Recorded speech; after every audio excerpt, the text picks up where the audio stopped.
Assalamu alaikum. Welcome, my dear lovely viewer, Master House 24. I'm Mohammad Mukhtar Hussain, English sir মোহাম্মদের academy. সবাইকে স্বাগতম, শুভেচ্ছা এবং অনেক অনেক ভালোবাসা জানাই।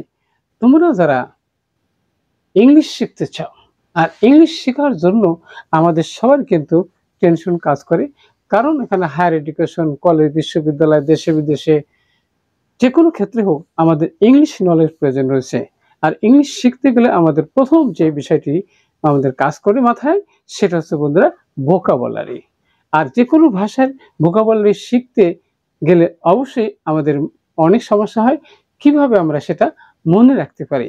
আর আজকের ভিডিও থেকে সে বিষয়টি তোমরা চমৎকারভাবে জানতে চলেছো। আর তোমরা যারা আমার চ্যানেল নতুন হয়েছো অবশ্যই চ্যানেলটি সাবস্ক্রাইব রাখবে, নিত্য নতুন video notification mobile, laptop, computer পেতে চাইলে। যারা সাবস্ক্রাইব করেছে, thank you so much. So now go to our whiteboard to understand today's lesson, English vocabulary, how to learn, how to remember. So get it start. Hello my dear lovely viewers, আমরা বলছিলাম vocabulary, how to remember, কিভাবে আমরা মনে রাখবো। Learn with structure, অর্থাৎ উদাহরণ সহ সে বিষয়টি আমরা গঠন প্রণালী সহ আমরা জানবো। ভোকাবুলারি শেখার সেরা কাঠামো আজকের ভিডিও থেকে জানতে চলেছো। আমাদের এপিসোড হলো 227, অর্থাৎ 227তম ভিডিও। আমরা আজকে এই 7টি স্টেপে এই ভোকাবুলারি নিয়ে আলোচনা করব, যেভাবে প্র্যাকটিস করলে আমরা ইংলিশের এই ভোকাবুলারি মনে রাখতে পারবো। তাহলে সে বিষয়টি আমরা স্টেপ বাই স্টেপ জানবো, আর জানতে সঙ্গে থাকবে no skip. So start. Hello my dear love dear, আমরা দেখুন 7টি স্টেপের কথা বলছেন। সেখানে প্রথম স্টেপ হলো পিক 5 নিউ ওয়ার্ডস ডেইলি। 5টি করে আমাদের নিউ ওয়ার্ডস প্রতিদিন আমাদের প্র্যাকটিস করতে হবে, তাহলে কিন্তু আমরা এই ইংলিশ নলেজ আমরা ইনক্রিজ করতে পারবো। তাহলে সেই 5টি ভোকাবুলারি আমরা প্রতিদিন প্র্যাকটিস করবো। যেমন মানে বলতে পারি কি যে অ্যাকসেপ্ট মানে কি গ্রহণ করা, যেটি ভার্ব। এবার রিফিউজ মানে প্রত্যাখ্যান করা, এটাও কিন্তু ভার্ব। আর ইমপ্রুভ উন্নতি করা, এটাও ভার্ব। বিলিভ বিশ্বাস করা, কনফিডেন্ট হলো কি আত্মবিশ্বাস। তাহলে আমরা পার্টস অফ স্পিচ জানবো। এই পার্টস অফ স্পিচগুলো আবার আমরা কিভাবে স্ট্রাকচারের মাধ্যমে, অর্থাৎ সেন্টেন্সের মধ্যে কিভাবে আমরা সেটা ইউজ করব, যেটা ইউজ করলে আমাদের মনে থাকবে, আজীবন কখনো ভুল হবে না। আর একটা বিষয় আছে বন্ধুরা, সেটা হচ্ছে কি লার্ন উইথ 5, অর্থাৎ 4 পার্টসে আমরা সে বিষয়টি জানবো। সেটা হচ্ছে মিনিং, অর্থ আমাদের জানতে হবে। দেখুন আর একটা বিষয় আমাদের রয়েছে, সেটা হচ্ছে বন্ধুরা যে সেন্টেন্স। আর এই বিষয়গুলো আমরা সেন্টেন্সে ব্যবহার করব। যেমন আমি, আরেকটা বিষয় রয়েছে আমাদের বন্ধুরা, সেটা হচ্ছে কি বাংলায় অনুবাদ করা। আমরা এশিয়া মহাদেশে বাস করি, আমাদের প্রত্যেকের কিন্তু এই বাংলা রয়েছে। আর এই বাংলার মাধ্যমে, বাংলা বিষয় থেকে আমাদের ইংলিশে আসতে হবে। তাহলে কিভাবে? তাহলে অনুবাদের মাধ্যমে, অর্থাৎ ট্রান্সলেশনের মাধ্যমে আমাদের এই ইংরেজি শিখতে হবে। তাহলে দেখো বন্ধুরা, যেখানে মিনিং মানে কি অর্থ, এটা আমাদের প্রথম জানতে হবে। তাহলে মিনিং মানে অর্থ, অ্যাকসেপ্ট মানে গ্রহণ করা। তাহলে সেটা আমরা বাক্যের মধ্যে কিভাবে আমরা ব্যবহার করব। দেখো বন্ধুরা, যে কি হচ্ছে আই অ্যাকসেপ্ট ইয়োর কি প্রপোজাল, আমি তোমার প্রস্তাব কি গ্রহণ করলাম। ওকে, তাহলে এখানে আমাদের একটা সেন্টেন্সের মধ্যে এই শব্দগুলো কিভাবে ব্যবহার করতে হবে। যেখানে সেন্টেন্সের মধ্যে আমাদের সাবজেক্ট লাগবে, এবার ভার্ব লাগবে, আর একটা কি লাগবে আমাদের অবজেক্ট লাগবে। তাহলে আমরা যদি এইভাবে স্ট্রাকচারের মাধ্যমে যদি কোনো কিছু শিখতে চাই, তাহলে কি ভুল হওয়ার সম্ভাবনা থাকে? নো, থাকে না। তাহলে অবশ্যই আমাদের সেখানে জানতে হবে এবং শব্দগুলো কোথায় বসাতে হবে, কিভাবে আমরা সেটা ইউজ করব, সেটি আমাদের জানতে হবে। নেক্সট হচ্ছে বন্ধুরা, আমরা অনুবাদের মাধ্যমে কিভাবে আমরা শিখতে পারি।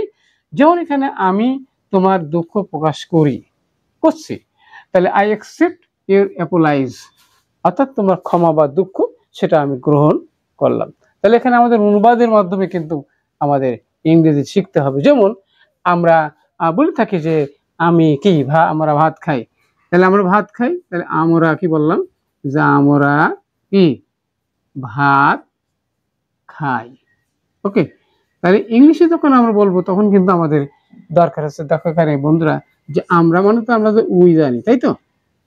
আর তারপর কিন্তু এখানে কি রয়েছে, এখানে কর্ম রয়েছে, তারপর ক্রিয়াপদ কিন্তু শেষে রয়েছে।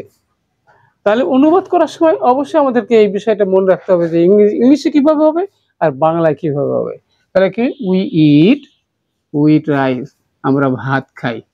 ওকে, আমরা অনেক কিছুই খাই, কিন্তু সেখানে আমাদের মূল কথা হচ্ছে একটা বাক্য বাংলা থেকে ইংলিশে আসার জন্য কিভাবে আমাদের আসতে হবে। বাংলা থেকে কি সাবজেক্ট মানে কি কর্তা থাকে, তারপর কর্ম থাকে, তারপরে কি ক্রিয়া থাকে, আর ইংরেজিতে কি থাকতেছে সাবজেক্ট লাগতেছে ভার্ব প্লাস অবজেক্ট। তাহলে আমরা সেন্টেন্সগুলো জানবো, শব্দগুলো জানবো এবং বাক্যের মধ্যে কিভাবে আমরা ইউজ করবো সেটা আমরা জানতে হবে। নেক্সট হচ্ছে বন্ধুরা, এবার হচ্ছে পার্টস অফ স্পিচ। আমরা জানি 8 প্রকার, সেই পার্টস অফ স্পিচ সম্পর্কে আমাদের আইডিয়া থাকতে হবে। যদি নাউন হয় তাহলে কোথায় বসবে, যেমন রাইসটা কিন্তু নাউন, তাহলে রাইস যদি নাউন হয় তাহলে অবজেক্ট হিসেবে বসে অথবা সাবজেক্ট হিসেবে বসে। ওকে, এবং নাউন আর প্রোনাউন হলো সাবজেক্ট এবং অবজেক্ট হিসেবে বসে, আর যে ভার্ব থাকে যেটা সাবজেক্টের পরে বসে। আমরা জানি সেন্টেন্স অনুযায়ী অর্থাৎ 5 প্রকার সেন্টেন্স রয়েছে, গঠন অনুযায়ী 3 প্রকার, আমরা 8 প্রকার সেন্টেন্স রয়েছে, আরো অন্যান্যভাবে সেন্টেন্স রয়েছে। তাহলে অবশ্যই এই সেন্টেন্সের মধ্যে ভার্বগুলো বসানোর পদ্ধতি আমাদের জানতে হবে। নেক্সট হচ্ছে আমরা যেখানে কি use word in a sentence, তাহলে শব্দগুলো আমাদের সেন্টেন্সের মধ্যে বসাতে হবে। যদি আমাদের অ্যাসার্টিভ হয় তাহলে subject plus verb plus object হবে। যদি ইন্টারোগেটিভ হয়, যেমন আমরা বলতে পারি কি do you believe in luck, do you believe in luck, তাহলে ডু এখানে কি auxiliary verb, do you believe in luck, তুমি কি ভাগ্যকে বিশ্বাস করো। তাহলে এখানে আমাদের প্রথমে কি লাগবে অক্সিলারি ভার্ব, তারপরে আমাদের সাবজেক্ট লাগবে, তারপর আমাদের কি লাগবে ভার্ব লাগবে, তারপর আমাদের কি অবজেক্ট বা অন্যান্য শব্দ আমরা ইউজ করব। ওকে, তাহলে কিন্তু আমরা অবশ্যই আমাদের ভোকাবুলারি জানবো এবং সেই পজিশন কোথায় বাক্যের মধ্যে সেটাও আমাদের জানতে হবে, তাহলে কিন্তু ভোলার সম্ভাবনা নয়। এবার বুঝে আমরা আমাদের অনেক সময় কিন্তু নেগেটিভ অর্থ থাকতে পারে, যেমন সে আমাকে বিশ্বাস করে না, তাহলে হি ডাজ নট বিলিভ, সে আমাকে বিশ্বাস করে না। ওকে, তাহলে হি ডাজ নট বিলিভ যদি নেগেটিভ হয় তখন subject plus do not, does not auxiliary verb এবং তার সাথে নট ভার্ব প্লাস অবজেক্ট হবে। অবশ্যই আমাদের মনে রাখতে হবে, বিভিন্নভাবে অ্যাপ্লাই করতে হবে, তাহলে কিন্তু আমাদের মনে রাখা সম্ভব। নেক্সট হচ্ছে বন্ধুরা, যেখানে আবার ভার্চুয়াল কানেকশন আমাদের থাকতে হবে, চিত্র থাকতে হবে, যেমন দৃশ্যমান, যেমন আমি একটা ফুল দেখতাম ফ্লাওয়ার, যেমন আই সি ফ্লাওয়ার, আমি একটা ফুল দেখলাম, তাহলে কিন্তু দৃশ্যমান। আমাদের চোখের সামনে অনেক কিছু থাকে, সেটাকে আমরা দেখার পরে সেটা আমাদের ইংলিশে থিঙ্কিং করতে হবে এবং তার ইংলিশে ট্রান্সলেট করতে হবে।